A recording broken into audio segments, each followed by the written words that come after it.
Vamos a terminar de estudiar el capítulo 9 que comenzamos la semana pasada. Algo importante que quiero como que repetir y reiterar es que generalmente cuando se abordan estos capítulos que no siempre se abordan en las iglesias, generalmente estos capítulos 9, 10 y 11 tienden a ser como usados como textos para argumentar, para debatir cosas de predestinación, de salvación, y a veces estos capítulos han sido como que usados como que en ese ambiente. Pero algo que no debemos olvidar es que estos capítulos son capítulos que Dios inspiró a Pablo para escribirle a cristianos comunes y corrientes. Es una iglesia a la cual él está escribiendo. No son alumnos de un seminario, no son teólogos, son cristianos que están en una ciudad que necesitan oír la palabra de Dios. Entonces, es bueno mantener eso en mente. No están estos textos para argumentar, para debatir, sino para afirmar nuestra fe y animarnos a continuar caminando con el Señor. Ahora, la semana pasada yo les decía que estos capítulos pudiesen parecer como un paréntesis que Pablo está haciendo de lo que él ha venido hablando, de la obra de Cristo, de la salvación por la fe, pero realmente no lo son. O sea, no es como un paréntesis. Realmente lo que Pablo ha dicho es que la obra de Cristo, lo que Dios ha hecho, el plan de Dios es seguro, que nada va a interrumpir el plan y el propósito de Dios y nada nos va a separar del amor de Dios. Entonces, en esta iglesia a la cual Pablo le está escribiendo, habían judíos que ahora eran cristianos. Y a lo mejor lo que ellos podían estar pensando en este momento es que esa iglesia que ellos comenzaron, donde la mayoría eran judíos al inicio, ahora era una iglesia que estaba llena de no judíos. Había muchos gentiles que habían venido a la fe en Jesús, y a lo mejor ellos podían pensar de que la entrada de estos gentiles, la entrada de los no judíos como a una relación con Dios, implicaba o significaba que Dios había rechazado a Israel. Entonces, ¿por qué eso era importante? Porque si pensamos que Dios rechazó a Israel, ¿qué seguridad podríamos tener nosotros de que en un futuro Dios no nos va a rechazar también a nosotros? Si Dios cambió su trato con Israel, si Él, entre comillas, le falló a Israel, ¿qué seguridad pudiésemos tener nosotros de que no nos va a fallar a nosotros? Entonces, por eso esta sección es tan importante, porque Pablo le va a explicar a los romanos, y creo que específicamente a los judíos que están en Roma, a los cristianos judíos, que realmente Dios tiene un plan para Israel. Y en el capítulo 9, básicamente, Pablo está explicando que Dios eligió a Israel en el pasado. En el pasado Dios los eligió. Pero que en el capítulo 10 él va a explicar que la situación presente de Israel es de un rechazo a Dios, un rechazo al Mesías. Pero que en el capítulo 11 él va a explicar que Dios en el futuro va a restaurar a Israel. Entonces es una mirada al pasado, en la elección de Dios, después es una mirada al presente, su actual estado de rechazo al Mesías, pero también el capítulo 11 hacia una restauración futura. Entonces él comenzó a decirles de que no bastaba únicamente con ser descendientes de Abraham, porque él tenía muchos descendientes, tuvo 2 hijos, después tuvo nietos, y Dios eligió obrar y establecer su plan a través de ciertas personas en particular. Y la semana pasada concluimos en un verso que yo decía que a veces se podía prestar como para pensar cosas erróneas sobre Dios, de que dice que Dios amó a Jacob pero aborreció a Esaú. Entonces decíamos que eso era únicamente en términos de elección para sus promesas, no es que emocionalmente Dios lo odiaba, sino que Dios favoreció, eligió que Jacob fuese la persona a través de la cual la promesa que Dios le hizo a Abraham continuara, que era básicamente que un Mesías, un Salvador iba a venir. Entonces Pablo, entendiendo que esto iba a generar más preguntas, es que comienza en el verso 14 haciendo una pregunta. Dice así, vamos a leer del 14 al 18. ¿Qué diremos entonces? ¿Que hay injusticia en Dios? De ningún modo. Porque él dice a Moisés, tendré misericordia del que yo tenga misericordia y tendré compasión del que yo tenga compasión. Así que no depende del que quiere ni del que corre, sino de Dios que tiene misericordia. Porque la Escritura dice a Faraón, para esto mismo te he levantado, para demostrar mi poder en ti y para que mi nombre sea proclamado por toda la tierra. Así que Dios tiene misericordia del que quiere y al que quiere endurece. Entonces, la primera pregunta que él quiere responder ¿es Dios injusto? Y esa conclusión podría venir a la mente de los oyentes de Pablo por la afirmación que él hizo en los versículos anteriores. ¿Y cuál es la afirmación?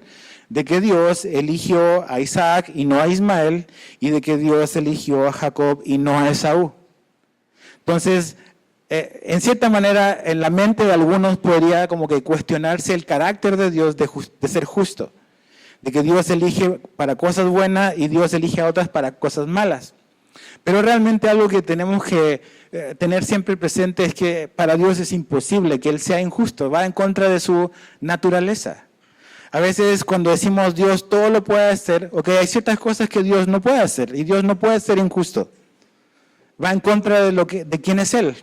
Él nunca va a hacer nada, absolutamente nada que sea injusto.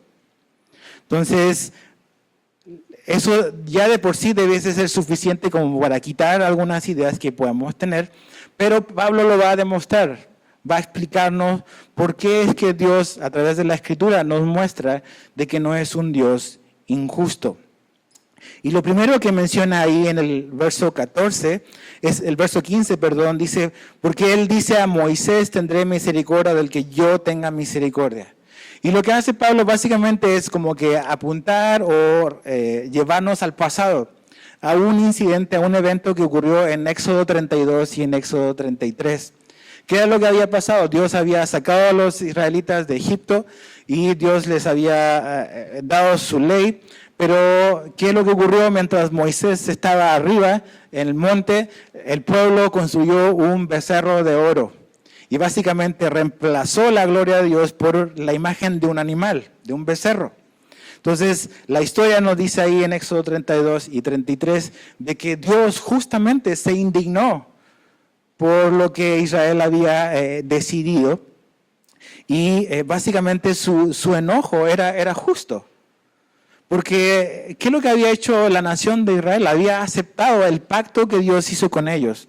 Y el pacto que Dios hizo con Israel, el pacto de Moisés, básicamente implicaba de que Dios iba a cumplir sus promesas con la nación siempre y cuando ellos fuesen obedientes a Dios, obedientes a su ley. Y ellos aceptaron ese trato, aceptaron ese pacto, como que aceptaron ese contrato, por decirlo de alguna manera. Pero ¿qué es lo que sucedió cuando ellos construyeron ese becerro de oro? Ellos básicamente violaron el contrato. No lo cumplieron, no cumplieron su parte del pacto. Entonces, realmente pudiésemos decir que en ese momento ellos echaron a perder el acuerdo que tenían con Dios. Lo echaban a perder porque construyeron este ídolo y reemplazaron a Dios con este ídolo. Tú sigues leyendo la historia en Éxodo 32 y Moisés como que empieza a interceder por Israel. Y le dice a Dios, si es necesario que mi nombre sea borrado del libro, bórralo, Señor, pero como ten misericordia de tu gente, es tu pueblo. Y Dios básicamente tiene misericordia no solamente de Moisés, sino que también del pueblo. Tuvo misericordia. Ahora, ¿por qué Pablo está hablando de ese incidente? Porque lo que hay en la mente de algunos judíos que están leyendo esta carta, y a lo mejor lo que hay en la mente de algunos es que Dios es injusto, que Dios no actúa con justicia. Pero en esta historia que Pablo está hablando, Dios precisamente fue misericordioso con Israel. Porque si Él hubiese tratado a Israel con justicia, ¿qué hubiese pasado con Israel ese día? Todos hubiesen sido descalificados y eliminados. Entonces, a veces nos gusta hablar y apelar a la justicia de Dios y decir, Dios, tú eres justo y quiero que me hagas justicia. La pregunta que yo tengo para ti es, ¿realmente quieres que Dios sea justo contigo? Y la respuesta sería no, no quiero que Dios sea justo conmigo, porque si lo es, si me trata con justicia, tú y yo estamos en serios problemas. Porque no hemos llegado, no hemos vivido de acuerdo al estándar de Dios. Entonces, si solo se trata de aplicar justicia, todos estaríamos descalificados. Yo no quiero que Dios trate conmigo basado en justicia. Yo quiero que Dios trate conmigo basado en su misericordia. Entonces, es evidente que Dios ha sido y fue misericordioso con Israel y es misericordioso con nosotros. Sí, Dios es soberano, Él toma sus decisiones y no nos debe ninguna explicación por las decisiones que toma. Pero Dios en su soberanía, en este incidente que cuando dice yo voy a tener misericordia del que yo quiera, en su soberanía Dios decidió ser misericordioso. No estando obligado a eso, no estando obligado a ser misericordioso, Dios decidió ser misericordioso con Israel. Algo muy, muy importante es que Dios no está en la obligación de mostrarnos su misericordia. A veces como que nos gusta pensar de que como que Dios nos debe ciertos favores. Y básicamente nuestra relación con Él es porque, pues yo hice esto, entonces como que en cierta manera le voy a doblar un poco la mano a Dios, entonces Él está comprometido y está obligado a darme cosas que yo considero que yo merezco, que yo tengo que tener. Pero el texto nos dice que su misericordia es una decisión que depende enteramente de Él, no del que quiere, como dice después. Depende de Dios, no depende de nosotros. Por eso dice el verso 16, así que no depende del que quiere ni del que corre, sino de Dios que tiene misericordia. Muy importante. La misericordia de Dios se origina en quién es Él, no en lo que hacemos nosotros. Se origina en quién es Él, no en lo que hacemos nosotros. No en nuestras acciones, no en nuestras buenas intenciones, no en nada de lo que hay en nosotros. Entonces, la mayor muestra de la misericordia de Dios es la salvación. Y la salvación no tiene que ver con nuestro desempeño, no tiene que ver con lo que tú y yo tenemos que hacer, tiene que ver con quién es Dios.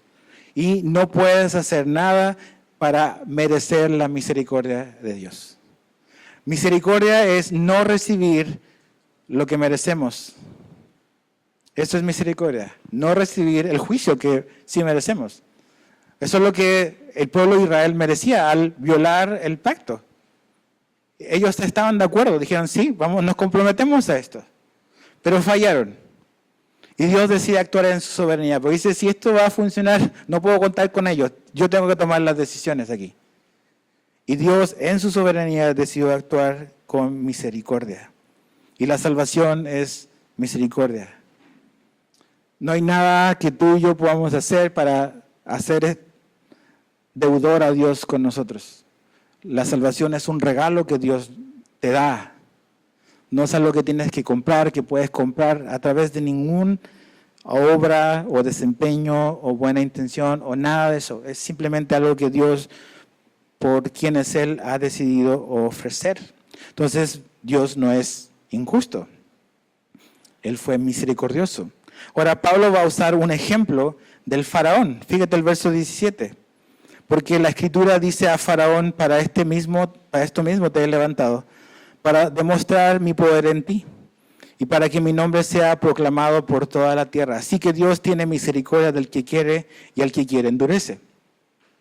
Entonces, vemos la misericordia de Dios, pero también vemos esta historia donde dice que Pablo, que Dios también al que quiere endurecer, endurece. Entonces, ¿significa eso que Dios es injusto? No, ya no respondió de que Dios no es injusto. Pero la historia del faraón es una buena historia para entender cómo funciona a veces nuestro corazón. La historia del faraón la encuentras básicamente en el libro de Éxodo, del capítulo 4 en adelante. Pero específicamente desde el capítulo 4 hasta el capítulo 14, esta frase del endurecimiento del corazón del faraón aparece muchas veces, aparece 15 veces. El endurecimiento del corazón del faraón. Ese componente es muy importante en la historia de faraón. Entonces, de esas ocasiones donde se menciona que el del corazón endurecido del faraón, en muchas de ellas se nos dice de que el faraón fue quien endureció su corazón. ¿Ok? Voy a darte algunos textos rápidos. Es Éxodo 7, 13 al 14, Éxodo 7, 22, Éxodo 8, 15 y 19, Éxodo 9, 7 y 34 y 35. Después los puedes anotar y los puedes leer. Pero en todas esas ocasiones se nos muestra que es el faraón quien endurece su corazón. ¿Cuál era la actitud de este hombre? Éxodo 5:2 va a aparecer en pantalla. Pero Faraón dijo, ¿quién es el Señor para que yo escuche su voz y deje ir a Israel? No conozco al Señor y además no dejaré ir a Israel. Entonces como que a ver, ¿quién es este Señor? ¿Quién es Jehová? O sea, ¿quién es? No lo conozco. Aquí yo hago lo que quiero y no los voy a dejar ir. Su actitud es de soberbia, de orgullo, de prepotencia. Esa es su actitud. Con ese hombre, o sea, ese hombre está de por medio, en cierto sentido, aparentemente, para que los israelitas salgan de Egipto. Entonces, él endurece su corazón. Pero lo interesante en la historia es que también se menciona que Dios es el que endureció el corazón del faraón también. Puedes leer eso en Éxodo 4:21, que dice así. Y el Señor dijo a Moisés, antes de que pasara todo esto, Dios le anticipa a Moisés cómo va a estar la jugada. Si cuando vuelvas a Egipto, mira que hagas delante de Faraón todas las maravillas que he puesto en tu mano. Pero yo endureceré su corazón de modo que no dejará ir al pueblo. Entonces, bueno, ¿quién endureció a quién? ¿El Faraón su corazón o Dios lo hizo? Ambas cosas sucedieron. La palabra endureceré que usa aquí el Antiguo Testamento hebreo, literalmente quiere decir fortaleceré. Fortaleceré. Lo que Dios está diciendo es, yo fortaleceré su corazón. Yo voy a fortalecer la decisión que él ya tomó. Yo la voy a fortalecer. Entonces, yo voy a quitarme del camino en cierta manera para que el faraón haga lo que quiere hacer. Esa es su decisión y yo no le voy a estorbar en esa decisión. Yo voy a fortalecer su decisión que él tomó. Entonces, básicamente le voy a dar a él lo que él quiere. Y eso es una manera, y esto es muy importante, ese es un tipo de juicio de Dios para el faraón. Y pensaba en algo que creo que es sumamente importante que tú y yo podamos tener cuidado. Sobre todo si eres un no creyente. Y es que el juicio de Dios sobre las personas a veces consiste en permitirles como que continuar con su terquedad adelante. O sea, yo quiero hacer mi voluntad y estoy ahí de necio que quiero hacer mi voluntad y el juicio de Dios no es estorbar tu voluntad, es dale, se quita de en medio. Eso no es el amor de Dios, ese es el juicio de Dios. Es como quieres estrellarte contra la pared y romperte la cabeza, adelante, mijo. Ese es el juicio de Dios. Y eso es lo que está decidiendo el faraón. Ahora, para que llegara a eso, muchas cosas sucedieron. Entonces, la pregunta ¿es Dios injusto? No, no es injusto. Porque, ¿qué es lo que hizo Dios con el faraón? Llevó a Moisés y vez tras vez le dijo, deja a mi pueblo ir. Hizo señales, hizo prodigios, pero el faraón decidió no arrepentirse, decidió no aceptar, se resistió a Dios un buen rato. Y en lugar de eso, de ablandar su corazón, lo que estaba ocurriendo era básicamente endureciendo su corazón vez tras vez. Entonces, mi consejo o mi observación para aquí, si hay personas aquí entre nosotros que todavía no han venido a una fe verdadera, que están como que considerando a lo mejor todavía si Jesús es real, si lo que la Biblia me dice en el Evangelio sobre Cristo vale la pena. Algo que tienes que tener cuidado es que cada vez que le dices no a Jesús, estás haciendo la próxima vez más difícil para ti. Porque el primer no va a hacer el otro más fácil, lo va a hacer más difícil. El corazón se va endureciendo, no se va ablandando. cuando persistimos en nuestra necesidad de rechazar a Dios. Entonces es un lugar muy peligroso para ti, para que estés, si estás así. Por eso, como dice la Biblia, el día de salvación es hoy, no es pasado mañana. Porque pasado mañana tu corazón va a estar más duro, no más blando, si has oído el Evangelio muchas veces. Entonces, esta manera de juicio para el faraón básicamente es permitirle al faraón seguir con su terquedad. Eso es endurecer. Voy a afirmar tu terquedad, faraón, para que hagas lo que quieres. Y no es tan distinto, a lo mejor, ¿te acuerdan cuando estudiamos Romanos capítulo 1, cuando Pablo dice que Dios los entregó a estos hombres como hombres y mujeres como mujeres? O sea, Dios se quita de en medio. Si eso es lo que quieres, eso es lo que vas a obtener. Y ese va a ser el juicio de Dios sobre tu vida, obtener lo que quieres. ¿Te das cuenta lo peligroso que es estar así como neciando con Dios? Yo quiero esto, cuando no es bueno para ti y para mí. Es muy peligroso, muy, muy peligroso. Entonces, no, Dios no es injusto. El faraón tomó una decisión y Dios la afirmó.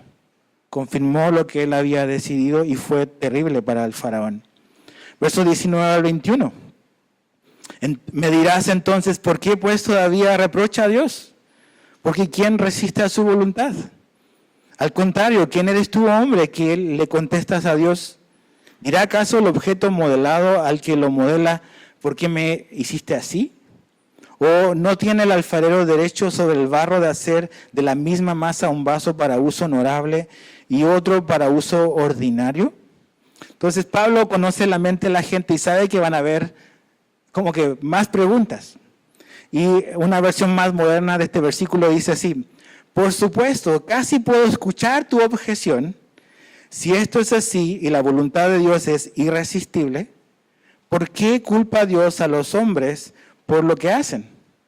O sea, Pablo sabe que al mostrar este ejemplo del faraón, ellos van a decir, bueno, Dios es soberano y hace su voluntad. ¿Y por qué Dios, si él endureció el corazón al faraón, por qué Dios lo hace responsable a él entonces? Si esta es una decisión que tomó Dios. ¿Cómo calza eso con la idea de justicia de Dios? O sea, Dios te endurece, tú tomas la decisión, pero Dios te hace responsable por algo que él decidió, como que no cuadra. Entonces, él está anticipando las objeciones que pueden venir y da 3 respuestas. La primera respuesta dice, ¿quién eres tú? ¿No? Y básicamente es, en versión moderna, versión ED es, ¿quién te crees tú? Para argumentar así con Dios. O sea, ¿a quién le ganaste? ¿No? Básicamente, ¿a quién le ganaste? J.B. Phillips lo pone, pero la verdadera pregunta es esta, ¿quién eres tú, hombre, para responderle así a Dios? O sea, como que a veces perdemos toda noción de la proporción de quiénes somos nosotros y quién es Dios. Él es Dios y nosotros no lo somos. No lo sabemos todo. No hemos creado un universo y como decía una persona, mientras no creas un universo no tienes derecho a cuestionar a Dios. Cuando puedas hacer uno, bueno, tú pones las reglas. Pero estamos en un universo creado por Dios. Y Él puso las reglas. Él es el creador y nosotros todos somos sus criaturas. Hay decisiones que Él ha tomado sin consultarnos y no nos ha preguntado. Por ejemplo, Él no nos preguntó quién eran tus padres. No tuviste voto en los padres que elegiste. Fue una decisión que Dios tomó. Y fue buena decisión. Dios tomó la decisión por ti, Dios estableció las cosas por su providencia de que tú nacieras en cierto lugar. Hay muchas cosas que tú y yo no hemos decidido. Ahora hay otras que sí somos responsables por nuestras decisiones. Entonces, ¿quién eres tú? Como que ¿a quién le hemos ganado? A ver, ¿cuál es nuestro currículum para empezar a cuestionar a Dios de por qué haces esto? Pero la segunda pregunta o la segunda respuesta a esta pregunta la encontramos en el verso 22 al 24. ¿Y qué si Dios, aunque dispuesto a demostrar su ira y hacer notorio su poder, soportó con mucha paciencia a los vasos de ira preparados para destrucción? Lo hizo para dar a conocer las riquezas de su gloria, sobre los vasos de misericordia de que anhelando Él preparó para gloria. Es decir, nosotros, a quienes también llamó, no solo de entre los judíos, sino también de entre los gentiles. Entonces dice, ¿qué si Dios? O sea, a ver, ¿qué fue lo que Dios hizo? Y habla de esto como continuando la ilustración del alfarero con el lodo, que el lodo no le puede decir al alfarero qué estás haciendo. habla de estos dos tipos de vasos. Habla de unos vasos de ira que están destinados a destrucción, o están preparados para destrucción más bien, y hay otros vasos de misericordia que están preparados de antemano para gloria. A los primeros, a los vasos de ira para destrucción, dice que Dios los soportó con mucha paciencia. Y ese es un buen ejemplo del faraón. O sea, Dios tuvo paciencia con el faraón. No actuó a la primera en contra de él. No tomó el primogénito en la primera plaga. Dios fue así gradual, paciente, paciente, paciente. Hasta que finalmente la voluntad de Dios se tiene que hacer. Pero ¿por qué Dios es paciente? Porque, como dice Pedro, segunda de Pedro, Dios es paciente porque no quiere que nadie perezca, que todos vengan al arrepentimiento. Dios siempre es muy, muy, muy paciente, más que todos nosotros. Porque Él siempre da oportunidad para arrepentimiento. Pero dice algo muy importante, dice que estos vasos de ira están preparados para destrucción. Ahora, este es uno de esos versículos que yo te digo que a veces ha sido usado para decir cosas que el texto no dice. Algunos han llegado a decir que Dios es el que preparó a estos vasos de antemano para ser destruidos. O sea, como que Dios eligió a unos desde la eternidad pasada para salvarlos y a otros los eligió también de la eternidad pasada para destruirlos. Eso no es lo que dice el texto. De hecho, Él dice que a los que son vasos de misericordia son los que Él eligió, pero a los otros no dice que Él los eligió para destruirlos.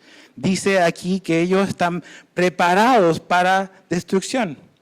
Y no soy experto en griego, pero estuve estudiando que esa frase, preparados para destrucción, quiere decir prepararse a sí mismos para destrucción. O sea, otra vez el ejemplo del faraón.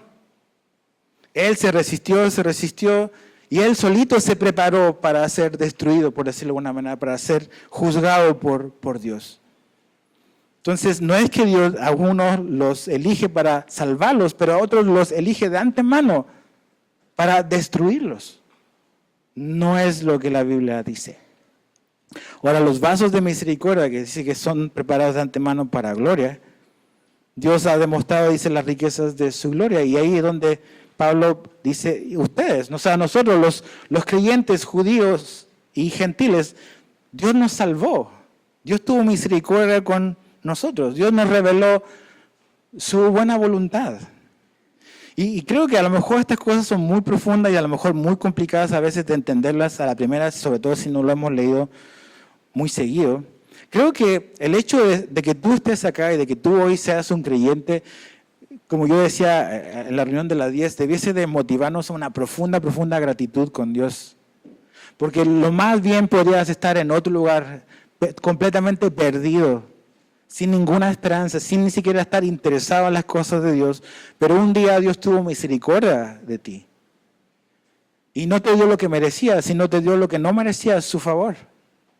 Y salió a tu encuentro y un día respondiste al Evangelio y creíste en Jesús. Creo que eso nos debiese de motivar a tener gratitud, pero también a servir al Señor, a amar al Señor, como lo hizo Pablo. Su vida cambió cuando él entendió que Jesús pudo amar a una persona como él, ¿no? O sea, si Dios pudo amar a una persona como él, ¿cómo su vida no cambiaría? Si Dios está dispuesto a amarte a ti, ¿a qué nos debiese de motivar ese amor? ¿A qué tipo de vida? Entonces, Dios nos reveló las riquezas de su gloria. Tuvo misericordia de nosotros, pero Dios no es injusto. Ahora, ve conmigo al Evangelio de Mateo, primer libro del Nuevo Testamento. Hacia tu izquierda, Mateo capítulo 20. Una buena historia para entender una parábola, que Dios no es injusto en nada. Mateo 20, verso 1 al 16, dice así: porque el reino de los cielos es semejante a un hacendado que salió muy de mañana para contratar obreros para su viña. O sea, como que muy temprano se fue aquí al crucero a buscar a gente para trabajar. Y habiendo convenido con los obreros, verso 2, en un salario al día los envió a su viña. Salió después como a la hora tercera y vio parados en la plaza a otros que estaban sin trabajo. Y a estos les dijo, vayan también ustedes a la viña y les daré lo que sea justo. Y ellos fueron. Volvió a salir como a la hora sexta y a la novena, e hizo lo mismo. Y saliendo como a la hora undécima, encontró a otros parados y les dijo, ¿por qué han estado aquí parados todo el día sin trabajar? Ellos le dijeron, porque nadie nos ha contratado. Él les dijo, vayan también ustedes a la viña. Al atardecer, dice verso 8, el señor de la viña dijo a su mayordomo, llama a los obreros y págales su jornal, comenzando por los últimos y terminando con los primeros. Cuando llegaron los que habían sido contratados como a la hora undécima, cada uno recibió un denario. Cuando llegaron los que fueron contratados primero, pensaban que recibirían más, pero ellos también recibieron un denario cada uno. Y al recibirlo, murmuraban contra el hacendado, diciendo, estos últimos han trabajado solo 1 hora, pero usted los ha hecho iguales a nosotros que hemos soportado el peso y el calor abrasador del día. Pero respondiendo el hacendado, dijo a uno de ellos, amigo, me gusta eso, amigo, no te hago ninguna injusticia. Muy importante, ninguna injusticia. ¿No conveniste conmigo en un denario? O sea, ¿no fue ese el acuerdo? Toma lo que es tuyo y vete. Pero yo quiero darle a este último, el que trabajó mucho menos, dice, lo mismo que a ti. ¿No me es lícito hacer lo que quiero con lo que es mío? ¿O es tu ojo malo porque yo soy bueno? Así los últimos serán primeros y los primeros últimos. Una parábola muy profunda, pero Dios fue injusto a pagarle a los que trabajaban todo el día un denario y a los que trabajaron un par de horas el mismo salario. Cuidado tu respuesta, porque así te va a medir Dios. ¿Te das cuenta cómo nos cuesta mucho la misericordia? Nos cuesta muchísimo. Pensamos que por nuestro esfuerzo y porque hemos hecho más cosas, merecemos más de Dios que los que han hecho menos. Pero dice, no estoy siendo injusto porque tú aceptaste este trato. Entonces, yo te di algo que tú aceptaste y también se lo quiero dar a este lo mismo. ¿De qué te quejas? Entonces, Dios no es injusto en nada. Ningún trato que Él hace, Dios siempre es justo en todo lo que Él hace. Ahora, la última respuesta a esta pregunta de ¿es Dios injusto o no? Está en los versos 25 al 29. Dice, como también dice en Oseas, a los que no eran mi pueblo llamaré pueblo mío. A los que no eran amada, amada mía. Y sucederá que fue en el lugar donde se les dijo, ustedes no son mi pueblo. Allí serán llamados hijos del Dios viviente. Isaías también exclama en cuanto a Israel, aunque el número de los hijos de Israel sea como la arena del mar, solo el remanente será salvo. Porque el Señor ejecutará su palabra sobre la tierra cabalmente y con brevedad. Y como Isaías predijo, si el Señor de los ejércitos no nos hubiera dejado descendencia, hubiéramos llegado a ser como Sodoma y hechos semejantes a Gomorra. ¿Qué es lo que está diciendo básicamente Pablo? Mira,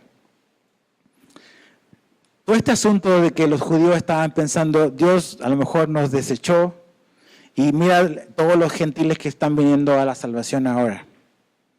Entonces, él cita el Antiguo Testamento, las escrituras de los judíos, para mostrarles de que en sus propios profetas Dios había anunciado de que iba a venir un momento donde Dios les iba a abrir la puerta a todos a todo el mundo gentil, a los que no eran judíos.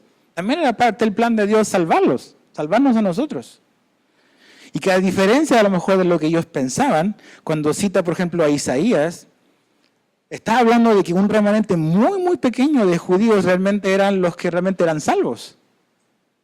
Y lo dije la semana pasada, cuando tú ves la historia de la nación de Israel, te vas a dar cuenta que siempre Dios actúa a través de un grupo muy pequeño. La nación en general era apóstata, rechazaba a Dios, eran necios con Dios, pero Dios siempre levantaba un grupo pequeño de personas que eran fieles a Él. Entonces su propia historia confirma lo que los propios profetas dijeron, de que en realidad los que eran verdaderamente salvos en Israel era un grupo muy, muy pequeñito, no era toda la nación. Y que Dios había dicho que iba a venir un momento donde nos iba a abrir la puerta también a nosotros para salvarnos a nosotros. Eso es algo que está escrito. Y termina Pablo termina este capítulo mostrando el problema profundo y el problema más importante que tenían los israelitas. ¿Por qué no habían tantos israelitas convertidos? Habían, pero no eran la mayoría. Está el verso 30 al 33. ¿Qué diremos entonces? Como una especie de conclusión a todo lo que Pablo está diciendo. Que los gentiles, o sea, los no judíos, que no iban tras la justicia, alcanzaron justicia, es decir, la justicia que es por fe. Pero Israel, que iba tras una ley de justicia, no alcanzó esa ley. ¿Por qué? Porque no iban tras ella por fe, sino como por obras. Tropezaron en la piedra de tropiezo. Aquí va a citar a Isaías, tal como está escrito: he aquí pongo en Sión una piedra de tropiezo y roca de escándalo. El que creerá en él no será avergonzado, hablando del Mesías que iba a venir, que es Jesús. Entonces Pablo termina esta parte, ¿qué podemos decir? O sea, ¿cuál es la conclusión a la que podemos llegar? Y todo se trata de una palabra muy importante en Romanos, que es justicia. ¿Cuál es la justicia que es necesaria para que Dios nos acepte? ¿Ok? ¿Cuál es el tipo de justicia que tenemos que tener para que Dios nos acepte? Esa es la pregunta más importante que te debes hacer en tu vida. ¿Por qué nos debe de aceptar Dios? Ese es el problema con Israel. Ese era el problema aquí con Israel. Entonces, dice que los gentiles, los que no son judíos, obtuvieron esta justicia. ¿Y cómo la obtuvieron ellos? Por la fe. Por la fe, por simplemente creer. O sea, los gentiles que no estaban interesados en Dios, que no tenían la ley, que no tenían nada de los beneficios que tenía Israel, les hablaron de Cristo y creyeron. Y fueron salvos. En cambio, los israelitas que tenían todos estos beneficios y todas estas como privilegios que Pablo menciona al comienzo del capítulo 9, no obtuvieron la justicia. Y Pablo dice por qué no la obtuvieron. Porque ellos querían relacionarse con Dios basado en su justicia propia, no en la fe. No en la fe. Ellos querían méritos personales. Entonces, la ley, ellos veían, la ley dice, tenemos que hacer esto otro, tenemos que hacer esto. Y ellos querían basar su relación con Dios en lo que ellos tenían que hacer. Pero el problema es que nadie podía cumplir la ley. Entonces no podían obtener la justicia que Dios demanda. Pero vino Jesús y vivió la ley, cumplió la ley. Y cuando ponemos nuestra fe en Él, somos declarados justos. Entonces, ¿cómo obtenemos la justicia que Dios pide? La Biblia nos dice que esa justicia la hacemos nuestra mediante la fe en Jesús. Pero los judíos dijeron, no queremos a Jesús, queremos seguir basándonos en nuestro desempeño. Nosotros vamos a obedecer esto. Pero el problema es que no podían obedecer. No podían obedecer. Y no la obtuvieron. Y pienso que es muy como que triste, es muy irónico. Y a veces lo veo en personas o a veces las historias como que en nuestra época también se puede ver. A veces hay personas en las iglesias que es padre ver a veces gente que no tiene ningún tipo de trasfondo religioso y alguien en su trabajo les habló de Cristo y pusieron su fe en Jesús y ¡pum! Dios los cambió. Pero es triste a veces ver a personas que han crecido en un contexto religioso y están perdidos, no tienen la salvación. Porque a veces han pensado que simplemente por ser parte de cierta familia, por hacer ciertas cosas sin la necesidad de poner la fe en Jesús, eso nos va a dar la justicia que Dios pide y no es así. Entonces es muy importante para ti hoy, si estás acá, entender eso, que la justicia que Dios demanda no se alcanza por tu desempeño, no tiene que ver con la familia en la que creciste, no tiene que ver con la iglesia a la que vas. Tiene que ver con si has puesto o no tu confianza en Jesús. Si tú estás descansando en que mi papá o mi mamá o mis hijos o mi nieto o mi abuelo era cristiano o era pastor y eso es suficiente como para que la salvación se te transfiera en automático, estás equivocado. No es por nada lo que nosotros hacemos, es por lo que Cristo hizo por nosotros, pero tenemos que apropiarnos de esa salvación mediante la fe en Jesús. Entonces, los judíos no, ellos estaban aferrados a, vamos a cumplir esto. Y esa es la razón por la cual están perdidos. Porque no quisieron, Jesús fue una piedra de tropiezo para ellos. O sea, Jesús mostró cómo realmente lo que realmente Dios pedía y no aceptaron eso. Entonces hay mucha gente todavía que piensa que se puede salvar por lo que tienen que ofrecerle a Dios. Y la salvación es inalcanzable a través de lo que tenemos que ofrecer a Dios. Es un regalo que Él pone a nuestra disposición, pero tenemos que aceptarlo mediante la fe, poner tu confianza en Jesús. Esa es la razón por la cual Israel está en este estado de rechazo. No obtuvieron la justicia. Entonces a lo mejor tú hoy puedes estar aquí, bueno, es evidente, y Pablo, y esto que quiero hacer muy claro, es muy evidente, no podemos negarlo, que en el asunto de la salvación Dios está involucrado. No podemos negar la elección de Dios en tu salvación, no la podemos negar. O sea, si un día, no si un día, cuando lleguemos al cielo, cuando estemos con Dios, es evidente que vamos a estar ahí porque Dios nos eligió, ¿okay? Porque Dios te llamó. Y en eso estamos seguros. Pero también del otro lado, algo que tenemos que dejar muy, muy claro, que lo contrario, o sea, la separación o la condenación, no es por causa de Dios, es por la incredulidad del hombre. ¿Okay? Es por la incredulidad del hombre. No es porque Dios te preparó de eso para condenarte sin que tú no tuvieses nada que decir al respecto.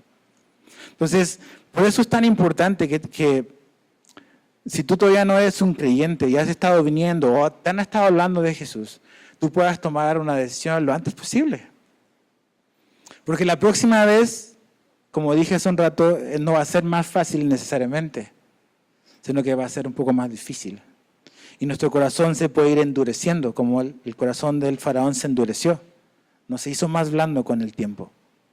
Entonces, en la salvación de Dios está la elección de Dios, pero también en la condenación del hombre está la decisión y la responsabilidad humana. Ahora, tú puedes decir, ¿cómo sé yo si Dios me llamó o no? A lo mejor Dios no me llamó y yo quiero llegar. No tengo esperanza, si tienes esperanza. Solo Dios sabe esas cosas, pero ¿qué es lo que la Biblia nos dice? Quiero leerte Hechos 17:30 para terminar.